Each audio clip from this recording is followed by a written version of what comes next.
Welcome to the Learning Pines YouTube. We hope this video helps. In this video, I will show how to make kimchi easily at home. First, let's prepare the cabbage.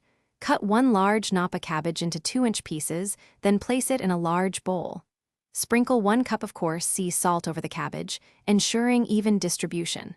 Let it brine for about 2 hours, allowing the cabbage to soften. After brining, rinse the cabbage thoroughly 3 times under cold water and drain it very well. Next, we'll create the flavorful kimchi paste. In a food processor, combine 1 cup of gochugaru, 6 cloves of garlic, a 2-inch piece of ginger, and 1 small onion. Blend until smooth.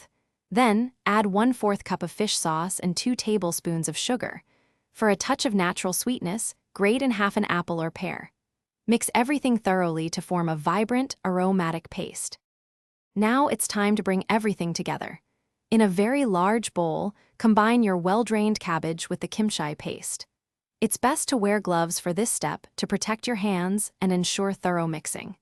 Gently massage the paste into the cabbage until every piece is evenly coated. Once mixed, pack the kimchi tightly into a clean, airtight container, pressing down to remove air pockets. Finally, let's talk about fermentation and storage. Leave your sealed container of kimchi at room temperature for 1 to 2 days to begin the fermentation process. You might see some bubbles, which is a good sign. After this initial period, transfer the kimchi to the refrigerator. This will slow down fermentation and keep it fresh for several weeks. Enjoy your delicious homemade kimchi as a versatile side dish or ingredient. Thanks for watching.